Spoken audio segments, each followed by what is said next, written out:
ดีค่ะ EP นี้เราจะพาทุกคนนั่งรถไฟ KTX จากกรุงโซลไปเที่ยวมหานครปูซานประเทศเกาหลีใต้กันค่ะ หลายๆ คนถ้าพูดถึงเกาหลีใต้ ส่วนใหญ่ก็จะนึกถึงกรุงโซลแต่จะบอกว่าที่ปูซานก็เป็นอีกหนึ่งเมืองที่มีสถานที่ท่องเที่ยวมากมาย เมืองนี้ยามค่ำคืนไม่เคยหลับ เราจะพาไปเดินตลาดที่เต็มไปด้วยสตรีทฟู้ดและไปดูบรรยากาศถนนที่เรียงรายไปด้วยร้านปิ้งย่างที่เยอะจนนับไม่ถ้วนเลยค่ะ นอกจากที่นี่จะขึ้นชื่อในเรื่องความสวยงามของชายหาดและทะเล ที่นี่ยังมีตึกระฟ้าที่บางครั้งก็ทำให้เรารู้สึกเหมือนอยู่ที่โซลเลยค่ะพิกัดสุดท้ายเราจะพาทุกคนไปนั่งสกายแคปซูลที่หาดแฮอุนแดและเดินชมวิวหมู่บ้านติดทะเลเล็กๆบรรยากาศเหมือนซีรีส์ที่ทุกคนต้องเดาถูกแน่นอน และมีภาพบรรยากาศพายุใต้ฝุ่นท้ายคลิปค่ะ และนี่ก็คือโซลสเตชันค่ะ เป็นสถานีรถไฟที่ใหญ่มาก รถไฟที่จะไปปูซานวันนี้รอบบ่าย 2นะคะ เดินเล่นรอ ที่สถานีก็จะมีร้านอาหารอยู่เยอะเหมือนกัน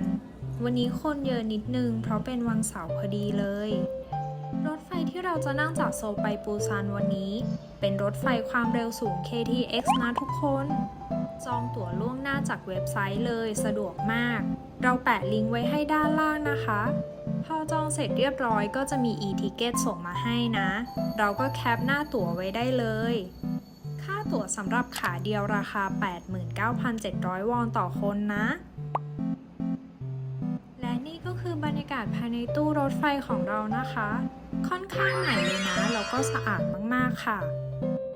ตรงที่นั่งก็จะมีปลั๊กสำหรับชาร์จ แล้วก็สามารถกางโต๊ะทำงานได้ด้วยค่ะ เวลาจองนะทุกคนก็จะมีตัวเลือกให้เราเลือกที่นั่งนะคะ ว่าเราจะนั่งไปทางเดียวกับรถไฟ นั่งติดหน้าต่าง หรือนั่งที่มีโต๊ะตรงกลางด้วย เราเลือกนั่งไปทางเดียวกับรถไฟค่ะ แต่ความพีคก็คือ ได้ที่นั่งที่หันไปคนละทางกับรถไฟค่ะ ตอนแรกกลัวมากๆ แต่นั่งไปก็เฉยๆนะได้อยู่ ระยะทางจากโซลถึงปูซาน329 กิโลค่ะ ใช้เวลา 2 ชั่วโมงครึ่งนะ ความเร็วสูงสุดก็คือ 330 กิโลเมตรต่อชั่วโมงเลย เร็วมากๆค่ะ นั่งแป๊บเดียวก็ถึงแล้ว และเราก็มาถึงสถานีรถไฟปูซาน ใหญ่อลังการไม่แพ้สถานีโซลเลยค่ะ และนี่ก็คือมหานครปูซาน เมืองที่ใหญ่เป็นอันดับ 2 รองจากกรุงโซลค่ะ ที่นี่มีประชากรอาศัยอยู่กว่า 3.4 ล้านคน และยังเป็นเมืองท่าที่ใหญ่ที่สุดของเกาหลีใต้อีกด้วย ตรงนี้เป็นวิวจากห้องพักของเราเองค่ะ อยู่ติดกับสถานีปูซานเลย ไปเดินเล่นรอบๆกันค่ะ ตรงนี้เป็นบรรยากาศหน้าสถานีปูซานนะคะ เต็มไปด้วยร้านค้า ร้านอาหาร และคาเฟ่เยอะแยะเลย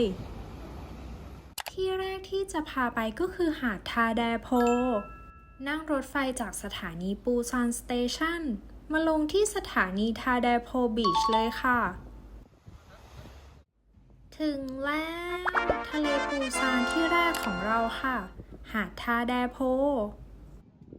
หาดกว้างใหญ่มาก วันนี้คนเยอะเพราะว่าเป็นวันอาทิตย์ค่ะ ชายหาดแห่งนี้เป็นที่รู้จักกันดี เพราะเป็นชายหาดที่มีทรายสีขาวความยาวเกือบ 1 กิโล เวลาที่น้ำลงก็จะมีลักษณะเหมือนทะเลทรายค่ะ วันนี้อากาศดีมากๆ อยู่ที่นี่ก็จะได้ยินเสียงจิ้งหรีดอยู่บ่อยๆ แม้จะอยู่ใจกลางเมืองค่ะ เรียกได้ว่าเป็นเมืองที่มีธรรมชาติล้อมรอบ น่าอยู่มากๆเลยค่ะ นั่งรถไฟใต้ดินจากสถานีปูซานสเตชันมาเปลี่ยนสายสีเขียวที่ซอมยอน แล้วมาลงที่สถานีกึมยอนซางทางออกที่ 1 และที่นี่ก็คือหาดควางอันลีนั่นเองค่ะ มาปูซานยังไงก็ต้องมาหาดนี้ เป็นอีกหนึ่งแลนด์มาร์คยอดนิยมของปูซานที่ล้อมรอบด้วยเมืองและภูเขา บรรยากาศดีต่อใจมาก วิวสะพานสีขาวที่ทอดยาวและเป็นสัญลักษณ์ของหาดนี้ก็คือสะพานควางอันหรือมีอีกชื่อว่า Diamond Bridge นั่นเองค่ะ เป็น เป็นสะพานแขวนที่มีความยาวถึง 7.4 กิโล เชื่อมต่อเขตแฮอุนแดและเขตซูยองค่ะ สะพานแห่งนี้ยาวเป็นอันดับ 2 รองจากสะพานอินชอนเลยนะ ที่นี่มีโรงแรมติดทะเลยาวไปจนสุดหาดเลยค่ะ แต่ราคาก็จะแพงกว่าย่านอื่นๆ โดยเฉพาะช่วงวันศุกร์เสาร์อาทิตย์ค่ะ แต่ได้วิวคุ้มมากๆ ทั้งกลางวันกลางคืนเลย ใครที่เป็นสายคาเฟ่เหมือนเรา มาที่นี่ฟินแน่ๆค่ะ เพราะที่นี่เป็นหาดที่มีคาเฟ่เยอะกว่าร้านอาหารเลยนะทุกคน มีแบบตึกเว้นตึกไปเลยค่ะ และความดีก็คือคาเฟ่ทั้งหมดเห็นวิวทะเล สะพานควางอันสวยมาก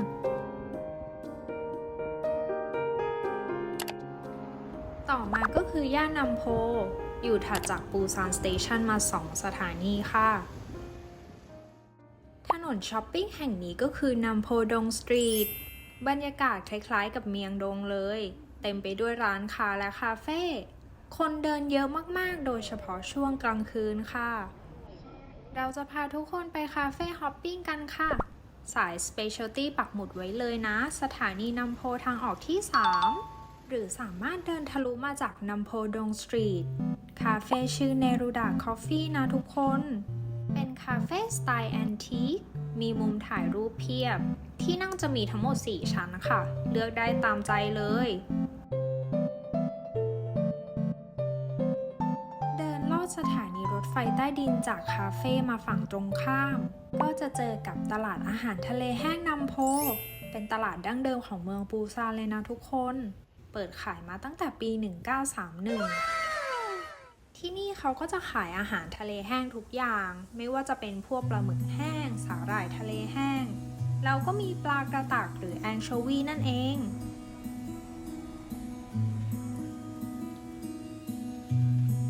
ตลาดแห่งนี้อยู่ติดกับท่าเรือประมงเลยนะทุกคน เดินไปข้างหลังก็คือทะเลค่ะ ถัดมา 1 สถานีจากนัมโพ ย่านนี้เป็นย่านท่องเที่ยวยอดนิยมของปูซาน เพราะมีตลาดอาหารทะเลที่ใหญ่ที่สุดในเกาหลีใต้ ที่นี่ก็คือย่านจาเกาชิค่ะ เป็นย่านที่เต็มไปด้วยสตรีทฟู้ด ที่สำคัญเป็นย่านที่มีร้านปิ้งย่างอาหารทะเลนับไม่ถ้วนเลยค่ะ ใครสายกินห้ามพลาดเลย เริ่มต้นด้วยตลาดบูพยอง หรือตลาดกังทง เป็นอีกหนึ่งตลาดเก่าแก่ที่เกิดขึ้นในช่วงสงครามเกาหลี ที่นี่ของกินเยอะมาก มีทุกอย่าง แต่ที่ต้องลองเลยก็คือคิมบับค่ะ อร่อยทุกร้านเลย ซึ่งคิมบับก็คือข้าวปั้นเกาหลีนั่นเองค่ะ มาดูวิธีการม้วนกันทุกคน ดูเขาทำง่ายมากๆ แต่มาลองทำเองคือคนละเรื่องเลยนะ แต่ละร้านก็จะใส่ซอสและไส้ไม่เหมือนกัน แต่ถ้าเป็นแบบคลาสสิกจริงๆ ก็จะมีแต่ผักกับไข่นะ เผื่อใครที่ไม่ชอบกินเนื้อค่ะ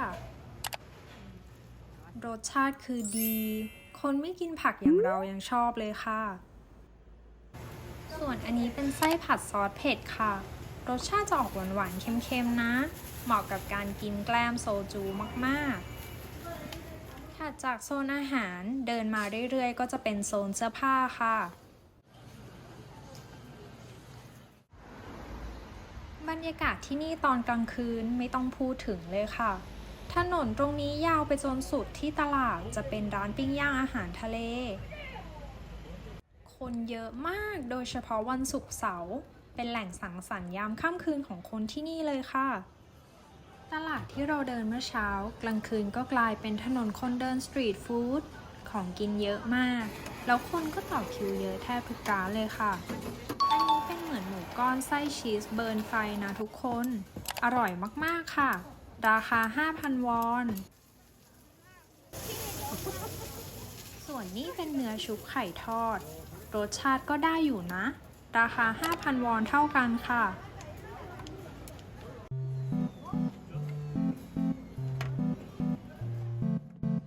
ตรงนี้เรียกว่า BIFF Square นะคะ เป็นถนนเทศกาลหนังนานาชาติของเมืองปูซาน ที่นี่เต็มไปด้วยสตรีทฟู้ดเยอะอีกเช่นเคย ถนนเส้นนี้สามารถเดินทะลุมาจากนัมโพดงสตรีทได้เลยค่ะ วันนี้เราจะพาทุกคนนั่งรถเมล์ไปเที่ยวหาดซงโดกัน น นั่งจากสถานีจากาชิ ก็จะมีสาย 26 30 71 ที่ผ่านนะ นั่งรถเมล์ที่นี่ไม่ยากอย่างที่คิดเลยค่ะ ขึ้นลงตามป้าย เราว่าบางครั้งก็สะดวกและเร็วกว่านั่งรถไฟใต้ดินอีก สามารถใช้บัตรทีมันนี่ซึ่งเป็นบัตรเดียวกับรถไฟใต้ดิน แต่ตอนขึ้นได้เลย เห็นหาดแล้วทุกคน เราจะลงกันที่สถานีซองโดบีชนะคะ ใช้เวลาประมาณ 10-15 นาทีเอง ลงจากรถเมล์ข้ามถนนมาฝั่งซ้ายแล้วเดินมานิดนึง ถึงแล้วค่ะ หาดซงโด ที่นี่เป็นหาดสาธารณะแห่งแรกของเกาหลีใต้นะ ถูกพัฒนาในช่วงยุคอาณานิคมญี่ปุ่น บรรยากาศดีมาก วันนี้ลมแรงนิดนึงค่ะ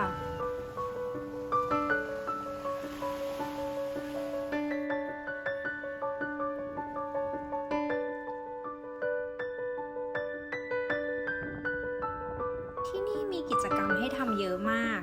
ใครที่จะมานั่งเคเบิลคาร์ มันจะมีแบบที่เป็นพื้นกระจกนะทุกคน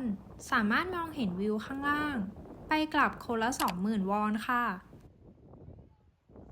แล้วก็มีเรือให้เช่าด้วย แต่ดูจากความลมแรงแล้วเราน่าจะไม่ไหวค่ะทุกคน ก็เลยจะพาไปเดินเล่นบนสะพานที่เรียกว่าซงโดคลาวด์เทรลส์กันค่ะ เป็นสะพานที่ยื่นลงไปในทะเล มีความยาวเกือบ 400 เมตร วิวสวยมาก บรรยากาศดีค่ะ คนเกาหลีก็จะชอบเดินกันเป็นคู่ ไม่ก็มาแบบครอบครัวใหญ่ๆไปเลย เราว่าเป็นประเทศที่ไม่เหมาะกับโซโล่ทราเวลเลอร์นะทุกคน อันนี้ล้อเล่นนะ ใครมาคนเดียวก็มาหาโซลเมทที่นี่ก็ได้ค่ะ เห็นคนมาเก็บอะไรกันก็ไม่รู้ ตอนแรกนึกว่าเป็นหอยนางรม แต่ไปดูมีทั้งหอยเม่นแล้วก็หอยตลับเล็กๆค่ะ ใครรู้มาคอมเมนต์บอกกันหน่อยนะ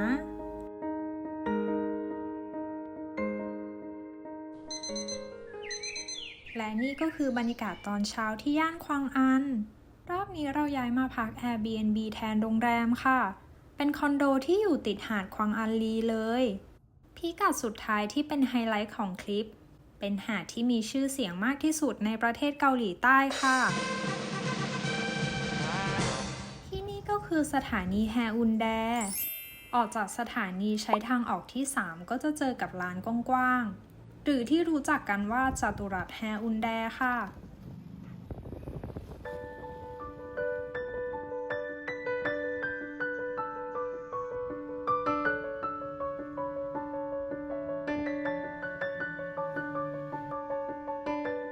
และหาดที่ว่าก็คือหาดแฮอุนแดค่ะ หาดแห่งนี้เป็นแลนด์มาร์คหนึ่งของปูซานเลยนะ เป็นหาดที่มีความยาวถึง 1.5 กิโลเมตร และเป็นที่นิยมสำหรับการท่องเที่ยวในช่วงฤดูร้อนเลยค่ะ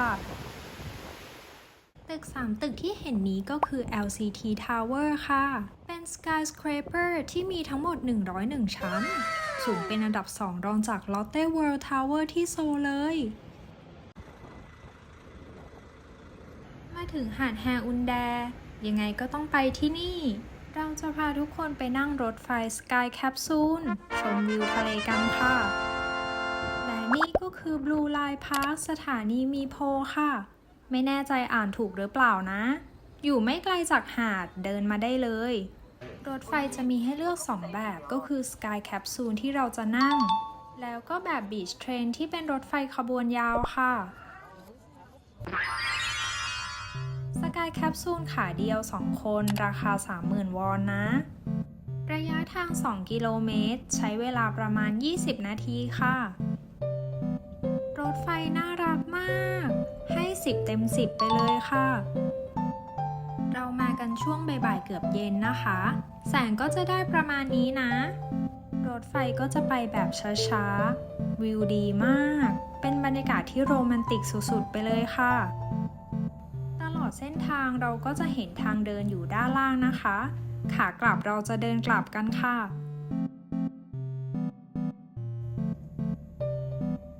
มาถึงตรงนี้สุดสายรถไฟแล้วค่ะ ไปเดินชมวิวหมู่บ้านติดทะเลกัน ทุกคนคิดเหมือนกันไหม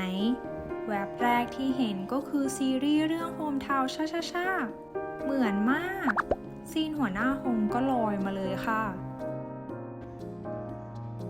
ตรงนี้มีร้านอาหาร มีคาเฟ่แล้วก็ร้านปิ้งย่างวิวทะเลไปเลย เราชอบบรรยากาศตรงนี้มากฟีลดีเหมือนอยู่ในซีรีส์เลยค่ะทุกคน มาเที่ยวปูซานพักย่านไหนดี โดยส่วนตัวแล้วเราชอบหาดควางอาลีมากที่สุดค่ะ บรรยากาศดีมาก ตอนเย็นก็ไปเดินเล่นชมวิวสะพานกับพระอาทิตย์ตกสวยที่สุดแล้วค่ะ เราขอบคุณทุกคนที่ตามมาเที่ยวด้วยกันนะ ใครมีโอกาสปูซานเป็นอีกหนึ่งเมืองที่จะไม่ทำให้ทุกคนผิดหวังแน่นอนค่ะ แล้วเจอกันใหม่นะคะ เราอยู่ปูซานในช่วงที่โดนไต้ฝุ่นพอดี เลยมีโอกาสเก็บภาพบรรยากาศและความเสียหายบางส่วนมาฝากทุกคนค่ะ